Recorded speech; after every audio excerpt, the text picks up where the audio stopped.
जय Hind and hello guys, स्वागत है आपका आपके अपने YouTube चैनल ज्ञानदेह होस्ट में। और इस वीडियो में मैं आपको बताने वाला हूं बिहार स्टाफ सिलेक्शन कमीशन यानी कि BSSC office attendant online form 2025 के बारे में कि कैसे आपको ये फॉर्म फिलअप लेटेस्ट अपडेट के साथ में करना है और जो भी आपके सामने इश्यूज आ रहे हैं फॉर्म को भरने में उन सभी का सोल्यूशन आपको इस वीडियो के अंदर दिया जाएगा। अब चाहे वो आपकी क्वालिफिकेशन की जानकारी को फिल करने को लेकर के हो, आपका मार्कशीट नंबर फिल करने को लेकर के हो या फिर लाइव फोटो अपलोड, तो सभी चीज़ें बहुत ही अच्छे से एक्सप्लेन की जाएगी। वीडियो को आपको इसके लिए पूरा देखना होगा और स्किप नहीं करना है। अब चलिए शुरू करते हैं। अगर आपने अभी तक वीडियो को लाइक शेयर नहीं किया हो तो कर देना और चैनल को सब्सक्राइब कर लेना। इसके बाद में जो लिंक वीडियो के डिस्क्रिप्शन में दिया है आप ओपन करेंगे, आपको जानने को मिलेगा कि यह भर्ती 3727 पोस्ट पर निकाली हुई है। फॉर्म आप लोग इसके यहाँ पर जो भर पाएंगे वो आप देख सकते हैं 24 सितंबर 2025 तक भर सकते हैं। एंड मैं आपको बता दूं कि 24 सितंबर 2025 तक आप इसके रजिस्ट्रेशन कर पाएंगे। 26 सितंबर जो आपकी डेट है वो उन कैंडिडेट के लिए जो कि अपना 24 सितंबर तक रजिस्ट्रेशन कर लेते हैं, फिर उसके बाद में उनके पास 2 दिन एक्स्ट्रा होंगे अपने फॉर्म को फाइनल सबमिट करने के लिए। तो 24 सितंबर के बाद आपका न्यू रजिस्ट्रेशन नहीं होगा और 26 सितंबर तक फिर वही कैंडिडेट इन 2 दिन के अंदर फॉर्म भर सकते हैं जिन्होंने अपना रजिस्ट्रेशन 24 सितंबर 2025 तक कर लिया हो। तो ये चीज़ आप यहाँ पर क्लियर कर लीजिए। अब आप बात करें इसके क्वालिफिकेशन की तो 10वीं पास कैंडिडेट अप्लाई कर पाएंगे। इसमें आपकी ऑफिस अटेंडेंट की वैकेंसी है, किस कैटेगरी के अंदर कितनी है वो आप यहाँ पर देख सकते हैं। सभी कैटेगरी कैंडिडेट को अगर बात करें फीस की तो 100 रुपये फीस पे करनी होगी। एज लिमिट आप देख सकते हैं। इसके अलावा गाइज आप यहाँ पर आपका सिलेक्शन प्रोसेस जानेंगे। अब ये सब इन्फॉर्मेशन चेक करने के बाद अगर आप इसमें एलिजिबल है और आप इंटरेस्टेड है और आपने अभी तक फॉर्म को नहीं भरा तो गाइज आप बाकी लोगों की गलतियों से सीख करके अपना फॉर्म भर लीजिए। अब आप इंपोर्टेंट लिंक के सेक्शन में आएंगे और अप्लाई ऑनलाइन लिंक ओपन करेंगे। अब गाइज आपके सामने यहाँ पर अप्लाई की ऑफिशियल वेबसाइट आ जाएगी जहाँ से आपको फॉर्म को फिल करना है। अब यहाँ पर आ जाने के बाद में आप देखेंगे क्लिक हियर फॉर रजिस्ट्रेशन, तो आप इसके ऊपर क्लिक करेंगे। इसके ऊपर क्लिक करने के बाद में अब आपको आपकी इंफॉर्मेशन फिल करनी है। सबसे पहले आप यहाँ पर आपका नाम एंटर करेंगे। ये जो नाम आप एंटर कर रहे हैं ये आपको 10th के सर्टिफिकेट के अकॉर्डिंग फिल करना है और अंग्रेजी के बड़े अक्षरों के अंदर फिल करना होगा। फिर आप आपका जेंडर सेलेक्ट कर लेंगे एंड देन फिर सवाल है कि क्या आप बिहार स्टेट के निवासी है। अगर आप बिहार के निवासी है तो यस करेंगे, नहीं है तो नो कर देंगे। अगर आप अन्य स्टेट से हैं तो फिर आपको यहाँ पर UR यानी कि अनरिजर्व्ड यानी कि जनरल कैटेगरी के अंदर काउंट किया जाएगा। बट अगर आप बिहार से हैं तो यस करने के बाद में जो भी आपकी बिहार के अंदर कैटेगरी है जैसे कि general, SC, ST, EBC, BC, EWS, इनमें से जो भी है वो आप सिलेक्ट कर लेना। कैटेगरी सेलेक्ट करने के बाद में आपको आपकी जो कास्ट है वो भी सिलेक्ट करनी होगी। फिर सवाल आता है कि क्या आप दिव्यांग है, अगर है तो आपको यस करना है, नहीं तो आप नो कर देना। उसके बाद में बाकी के ऑप्शन डीएक्टिवेट हो जाएंगे क्योंकि ये उन्हीं के सामने एक्टिव रहेंगे जो कि विकलांग है। अगला सवाल है कि क्या भूतपूर्व सैनिक है, अगर है तो यस, नहीं तो आपको नो करना है। फिर सवाल आता है कि क्या आप 1 जनवरी 1963 के बाद एनसीसी से विमुक्त होने के बाद बिहार सरकार के अधीन कार्य किया है। अगर आपने किया है, आप ऐसे कैंडिडेट है तो यस कर देना, नहीं तो नो करेंगे। फिर सवाल आता है कि क्या आप बिहार सरकार के कर्मचारी हैं जिन्होंने कम से कम 3 साल की नियमित एवं रेगुलर सेवा की हो। अगर आप ऐसे कैंडिडेट हैं तो यस करना, नहीं तो यहाँ पर भी आप नो कर देंगे। फिर एक और सवाल है कि बिहार सरकारी कर्मचारी के बाद प्रयासों की संख्या, यानी कि अगर आप बिहार गवर्नमेंट एम्प्लॉयर उसके बाद में अटैम्प्ट दिए हैं 12/2022 के बाद के काउंट हो रहे हैं तो आप यहाँ पर बताएंगे कि कितने आपने अटैम्प्ट दिए हैं। बट आप तो फ्रेशर है, आप तो पहली बार यहाँ पर ये फॉर्म भर रहे हैं और ना आप बिहार के एम्प्लॉय है गवर्नमेंट, आप एक नॉर्मल कैंडिडेट है तो आप यहाँ पर 00 सेलेक्ट कर लेना। फिर आप आपका मोबाइल नंबर डालेंगे जो कि आप रजिस्टर करना चाहते हैं, उस नंबर को दोबारा डाल करके वेरीफाई करेंगे। अपनी ईमेल आईडी एंटर करेंगे, ईमेल आईडी को दोबारा डाल करके वेरीफाई कर देंगे। एंड देन जो आपकी डेट ऑफ बर्थ है वो भी आपको कैलेंडर के ऊपर क्लिक करके सेलेक्ट कर लेनी है। पहले आपको यहाँ से आपका ईयर सेलेक्ट कर लेना है, उसके बाद में आपका मंथ और फिर आपका डे।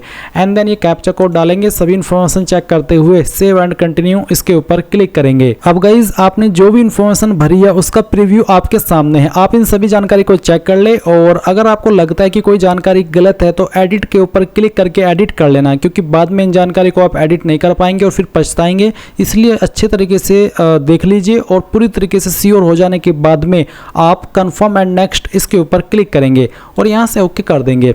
अब ओके करने के बाद में आपको आपकी रजिस्टर्ड ईमेल आईडी और आपके नंबर के ऊपर आपकी लॉगिन डिटेल सेंड कर दी है। साथ ही साथ रजिस्टर नंबर तो आप यहाँ पर अभी भी देख सकते हैं। तो आपको आपकी लॉगिन इन्फॉर्मेशन मिल गई है। तो जैसे मिल जाए आप यहाँ पर क्लिक हियर फॉर लॉगिन इसके ऊपर क्लिक करेंगे एंड देन आपको रजिस्टर नंबर के अंदर जो रजिस्टर नंबर अभी आपको मिला है वो यहाँ पर डालना है। जो पासवर्ड अभी आपको मिला है मैसेज के माध्यम से, ईमेल के माध्यम से, वो आप यहाँ पर फिल करेंगे। ये कैप्चा कोड फिल करेंगे और लॉगिन के ऊपर क्लिक करेंगे। अब गाइज आपके सामने यहाँ पर आपका डैशबोर्ड आ जाएगा और अभी आपको यहाँ पर आपकी बाकी की इन्फॉर्मेशन फिल करनी है। तो सबसे पहले यहाँ पर आपका जो फादर नेम है वो आप एंटर करेंगे।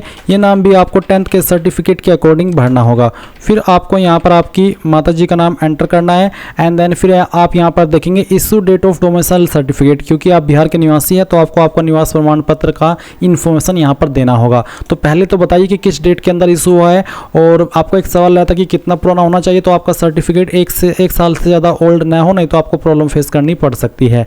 इसके बाद आप देखेंगे issue number of domicile certificate. ये जो निवास प्रमाण पत्र संख्या ये आपको आपके जो आपका निवास प्रमाण पत्र है उसके ऊपर देखने को मिल जाएगी। फिर आती है कि कौन सी अथॉरिटी ने उसको जारी किया है। ये भी आपको आपके सर्टिफिकेट के ऊपर देखने को मिल जाएगा। जहां पर सक्षम अधिकारी लिखा होता है वहीं पर स्लैश लगने के बाद में लिखा होता है कि कौन सी पोस्ट के अधिकारी ने उसको जारी किया है। ये सर्टिफिकेट जनरली इन पोस्ट के अधिकारी द्वारा जारी होता है जो कि यहाँ पर मेंशन है, जैसे कि CO, RO, SDO, DM।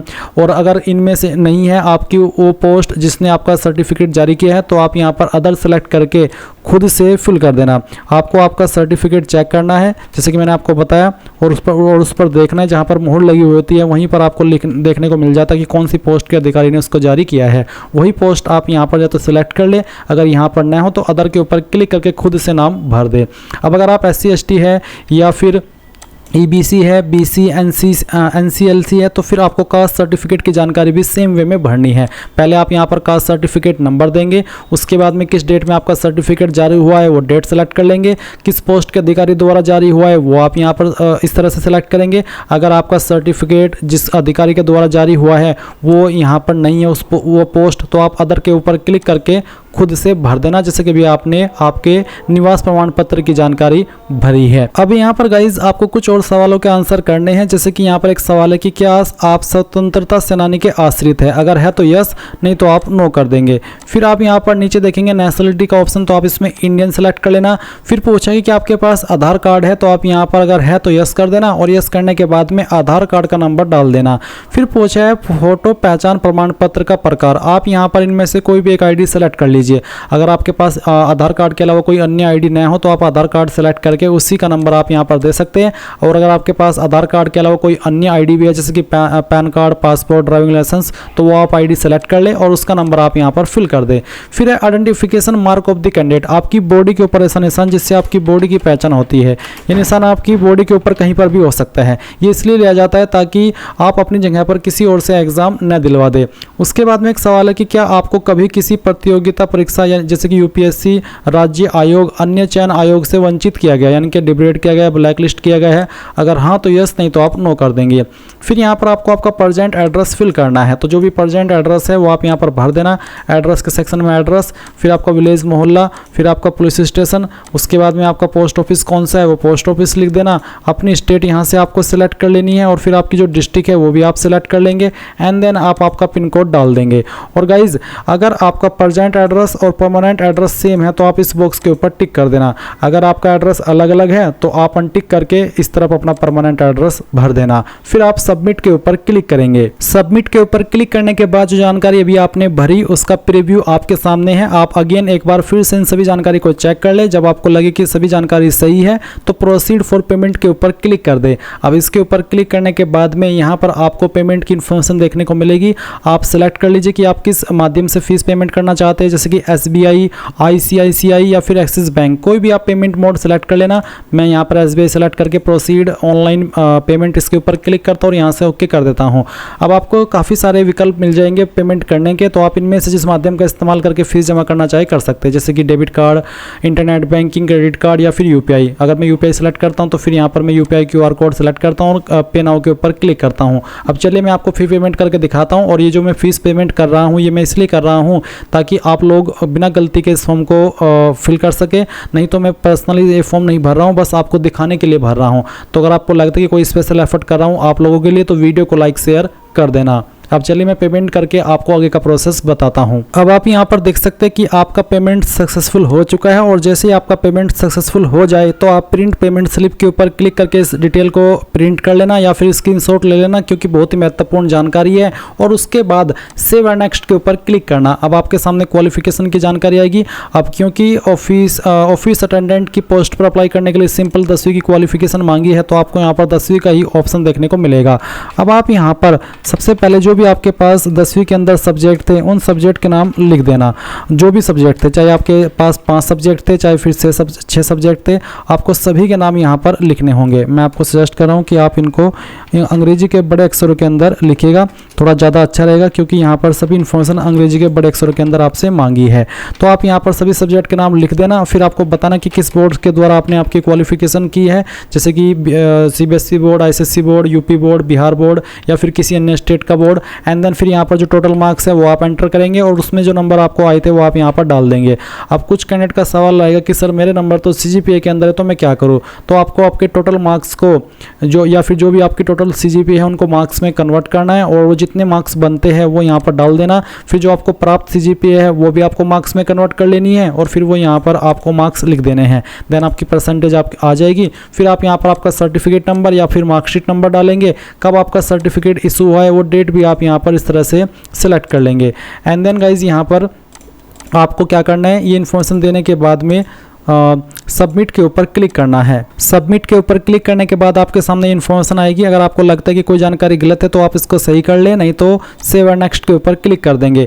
अब आपको यहाँ पर आपको फोटो सिग्नेचर अपलोड करना है, तो आपके फ़ोटो का साइज JPG रहना चाहिए, फॉर्मेट JPG रहना चाहिए। साइज 20 से 50 KB के बीच में, फ़ोटो 1 महीने से पुराना न हो, और उसका जो वाइट है या फिर उसकी जो विथ है या फिर कह लीजिए कि जो चौड़ाई है वो 200 पिक्सल एंड हाइट 230 पिक्सल होनी चाहिए। इसी प्रकार से सिग्नेचर आप देखेंगे इंग्लिश का और फिर हिंदी का। इंग्लिश सिग्नेचर में आप जो चाहे अपलोड कर सकते हैं, जैसे भी आपका सिग्नेचर है, और हिंदी सिग्नेचर में आपका जो नाम है पूरा नाम वो लिख करके वो यहाँ पर आपको अपलोड कर देना है। साइज 10 से 20 KB के बीच में रखना है। तो जैसे आप सभी इमेज सिलेक्ट करके अपलोड करेंगे तो आपके फोटो यहाँ पर इस तरह से अपलोड हो जाएंगे। अब आप नीचे आइए, अगर आपको लग रहा है कि सही से अपलोड नहीं हुए है तो आप री अपलोड फोटो एंड सिग्नेचर के ऊपर क्लिक करके इसको री अपलोड कर लेना, नहीं तो सेव एंड नेक्स्ट के ऊपर क्लिक कर देना। अब आप यहाँ पर आपका लाइव फोटो अपलोड करेंगे, आप आपका फोटो कैप्चर कर लीजिए और उसके बाद में आप यहाँ पर सबमिट करके इसको ओके कर दीजिए। एंड देन आपका लाइव फोटो भी यहाँ पर इस तरह से आ जाएगा। अब आप नीचे की तरफ आएंगे, यहाँ पर टिक करेंगे, फाइनल सबमिट के ऊपर क्लिक करके यहाँ से ओके कर देंगे।